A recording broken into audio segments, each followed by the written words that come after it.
Hello foodies, welcome to guys kitchen. ಇವತ್ತು ಇನ್ನೊಂದು lunch box recipe, ಹೆಲ್ತಿಯಾಗಿರ್ತಕ್ಕಂಥದ್ದು. ಬನ್ನಿ ಮಾಡೋ ವಿಧಾನ ಹೇಗಂತ ನೋಡ್ಕೊಳ್ಳೋಣ. ಮೊದಲನೇದಾಗಿ ನೋಡಿ, 1 ಕಪ್ ಅಷ್ಟು ಇಲ್ಲಿ ಕರಿಬೇವನ್ನ ತೊಳೆದ್ಬಿಟ್ಟು ನಾನೀಗ ಇದನ್ನು ಮಿಕ್ಸಿ ಜಾರ್ಗೆ ಸೇರಿಸ್ಕೊತಾ ಇದ್ದೀನಿ. ಇಷ್ಟು ಕರಿಬೇವನ್ನು ಹಾಕ್ಕೋಬೇಕಾಗತ್ತೆ. ನಾನು ಬರೀ 1 ಬಾಕ್ಸಿಗೆ ಅಷ್ಟೇ ಮಾಡ್ತಾ ಇರೋದು. ಕರಿಬೇವನ್ನ ಹಾಗೆ ಕೊಟ್ಟರೆ ತಿನ್ನೋದಿಲ್ಲ ಮಕ್ಕಳು, ಹಾಗಾಗಿ ಈ ರೀತಿ ಮಾಡಿಕೊಂಡ್ರೆ ಅವ್ರು ಈಸಿಯಾಗಿ ತಿಂತಾರೆ, ತೆಗೆದಿಡೋದಕ್ಕೆ ಚಾನ್ಸೇ ಇರಲ್ಲ. ನಂತರ ನೋಡಿ 1 ಸ್ಪೂನಷ್ಟು ಜೀರಿಗೆ ಸೇರಿಸ್ಕೊಂಡಿದ್ದೀನಿ. ಹಾಗೆ ಖಾರಕ್ಕಾಗಿ ಒಂದೇ ಒಂದು ಹಸಿಮೆಣಸನ್ನು ಸೇರಿಸ್ಕೊಂಡಿದ್ದೀನಿ. ಇದ್ರ ಜೊತೆಗೆ ಒಂದು ಅರ್ಧ ಸ್ಪೂನಷ್ಟು ಕಾಳು ಮೆಣಸನ್ನು ಸಹ ಸೇರಿಸ್ಕೊತಾ ಇದ್ದೀನಿ.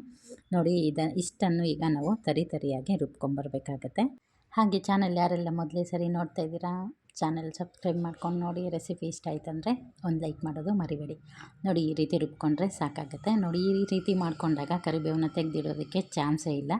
ಬನ್ನಿ ನೆಕ್ಸ್ಟ್ ಪ್ರೊಸೆಸ್ ನೋಡೋಣ. ಒಂದು ಬಾಣಲಿ ಇಟ್ಕೊಂಡು ಅದಕ್ಕೆ 1 ಟೇಬಲ್ ಸ್ಪೂನ್ ಎಣ್ಣೆ ಸೇರಿಸ್ಕೊಂಡಿದ್ದೀನಿ. ಹಾಗೆ 1 ಸ್ಪೂನಷ್ಟು ತುಪ್ಪನೂ ಸಹ ಹಾಕ್ಕೊಂಡಿದ್ದೀನಿ. ಇದು ಸ್ವಲ್ಪ ಕಾದಾದ ನಂತರ ಇದಕ್ಕೆ ಕಡಲೆ ಬೀಜನ ಸೇರಿಸ್ಕೊತಾ ಇದ್ದೀನಿ. ಕಡಲೆ ಬೀಜನೂ ಅಷ್ಟೇ ಲೋ ಫ್ಲೇಮಲ್ಲಿ ಇಟ್ಕೊಂಡು ಚೆನ್ನಾಗಿ ಇದನ್ನು ಫ್ರೈ ಮಾಡ್ಕೋಬೇಕಾಗತ್ತೆ. ಈಗ ಇದಕ್ಕೆ ಒಂದು ಅರ್ಧ ಸ್ಪೂನಷ್ಟು ಸಾಸಿವೆ ಸೇರಿಸ್ಕೊತಾ ಇದ್ದೀನಿ.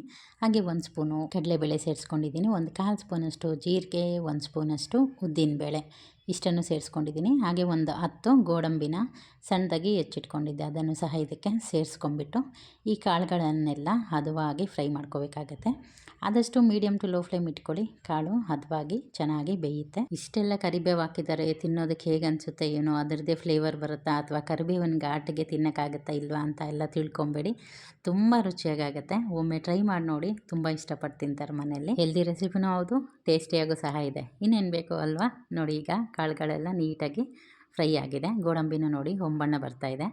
ಈಗ ಇದಕ್ಕೆ ನಾವು ಆಲ್ರೆಡಿ ಮಿಕ್ಸಿ ಮಾಡಿಟ್ಕೊಂಡಿದ್ವಲ್ಲ ಕರಿಬೇವಿನ ಮಿಶ್ರಣ, ಅದನ್ನು ಸಹ ಇದಕ್ಕೆ ಸೇರಿಸ್ಕೊಂಡ್ಬಿಡೋಣ. ಅದನ್ನು ಸೇರಿಸ್ಕೊಂಡಾದ್ಮೇಲೆ ಒಂದು 2 ನಿಮಿಷದ ತನಕ ಇದನ್ನು ಫ್ರೈ ಮಾಡಿಕೊಂಡ್ರೆ ಆಯಿತು. ನೋಡಿ, ಈಗ ಆ ಪೇಸ್ಟನ್ನು ಸಹ ಅಂದರೆ ರುಬ್ಕೊಂಡಿರೋ ಮಸಾಲನೂ ಸಹ ಇದಕ್ಕೆ ಸೇರಿಸ್ಕೊತಾ ಇದ್ದೀನಿ.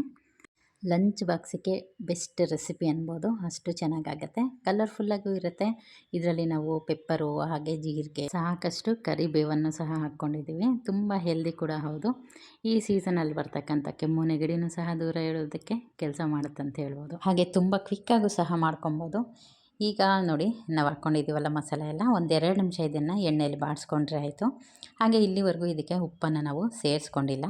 ಈ ಹದದಲ್ಲಿ ಉಪ್ಪನ್ನು ಹಾಕ್ಕೋಬೇಕಾಗತ್ತೆ. ನೀವು ಎಷ್ಟು ಕ್ವಾಂಟಿಟಿ ಮಾಡ್ತಾಯಿದ್ದೀರ ನೋಡಿ, ಅದ್ರ ಪ್ರಕಾರ ಇದಕ್ಕೆ ಉಪ್ಪನ್ನು ಸೇರಿಸ್ಕೊಂಡ್ರೆ ಆಯಿತು. ಈ ಪ್ರೊಸೆಸ್ ಎಲ್ಲ ಮಾಡೋಕ್ಕೆ ಮುಂಚೆನೇ ರೈಸ್ನ ರೆಡಿ ಮಾಡಿ ಇಟ್ಕೊಂಬಿಡಿ.